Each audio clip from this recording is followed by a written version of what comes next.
Yo, what is up, guys? Thank y'all for tuning in. And do I have a story to tell you? So I'm sure most of y'all, first of all, are wondering where I'm at. I'm at my grandparents' house over in Illinois, and y'all are probably like, what are you doing in Illinois? You ain't cutting hair over there. So let me show you guys what we just purchased. I'm sure some of y'all have seen those mobile barbershops out of a Mercedes Sprinter van, some kind of bus, some kind of setup like that. So I wanted to show y'all what we just picked up. Check it out. Picked this up over at a vehicle auction over at Ritchie Brothers.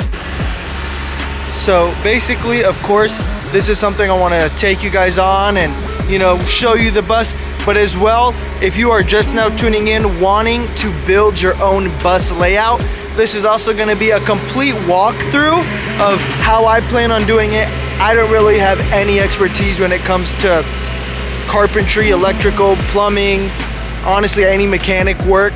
So I'm gonna just kind of figure this out as I go. I'm gonna show you guys all, you know, the struggles, the defeats, but at the end, this thing is gonna be insane. So let's walk inside the bus and let's check it out.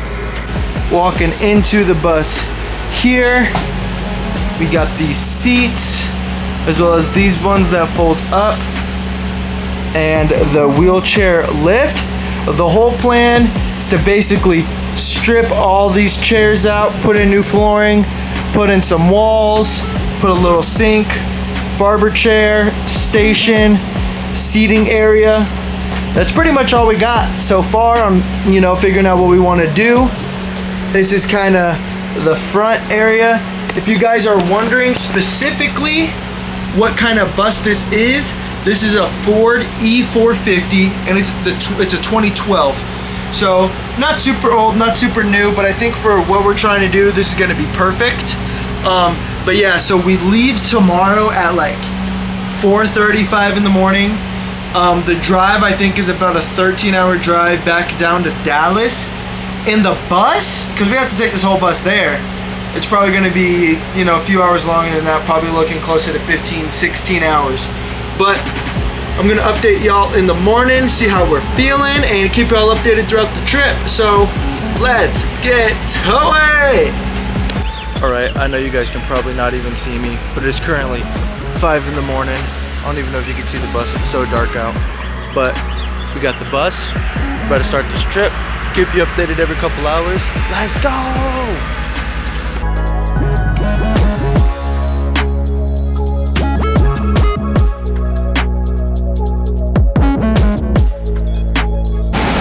Yo, what is up? We are currently about halfway through the trip. We have 6 hours and 30 minutes left. We just got a little slice of pizza and filled up some gas at the gas station. So far, we've had to fill up, I think, one other time. We've really had to fill up like once. And then we filled up a little bit just because we weren't gonna have a gas station for a little while. We're currently in Missouri. The bus is holding up well. But yeah, that's pretty much it. I know I said I'd keep you updated every couple hours, but it's kind of hard to drive and be recording. So I got my co-pilot Trina behind the camera, making sure we're ready to go.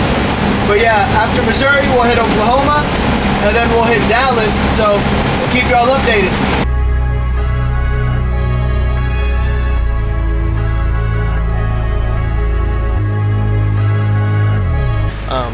And yeah, just want to give y'all an update on how far we are. I'm going to go through kind of all my different gas expenses and stuff at the end of the video, so that way if you guys are trying to do something similar, you guys can kind of be prepared.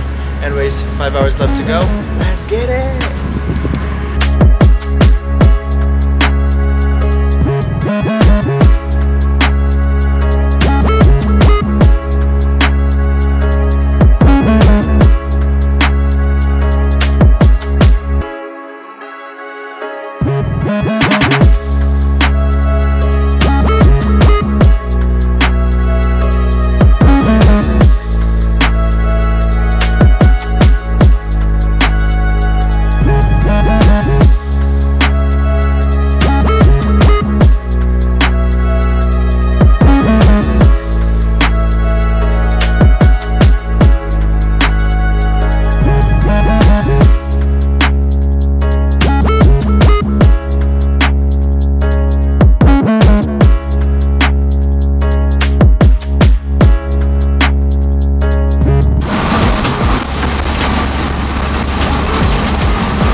guys, so it's currently the next day. I was gonna turn on the camera when we got home, but it was dark, you wouldn't have really been able to see. But we got home between like 8 and 9, so it ended up being just a little bit over a 15-hour drive straight. But it's about, I think, like 3 o'clock in the afternoon. I already went to the mechanic to try to get it registered. We've already run into our first problem. The port that they have to put the thing into to read the chip is not working. So tomorrow we have to go do that. But I'm gonna get back on this, tell you guys all of my expenses. Then we will start part 2 of me taking out the seats and fixing that part. But thank you guys for tuning in. Catch y'all with the aftermath of how much we spent. Alright guys, so after doing the math, it was about 7 miles per gallon, which it did vary only because of like Missouri, right? When you're going uphill and going through and turning a lot, like it wastes a little more gas. So there we had to fill up a little more frequently. We filled up about 5 to 6 times, and we'd fill up every time there was a quarter left in the tank. So when it was about $90 each time we had to fill up, and I want to say it's a 40-gallon tank. So yeah. So guys, thank you for tuning in to the part 1 of us bringing the bus down. This is obviously going to be a huge multi-part series. If there's any like questions or suggestions that you guys have, drop them in the comments below. I'll be sure to reply to as many people as I possibly can. Thank you guys for tuning in to this bus journey. Oh, also we named the bus. Her name is Big Betty the Bus. So thank you guys for tuning in, watching us drive Big Betty down, and see you guys in the next video.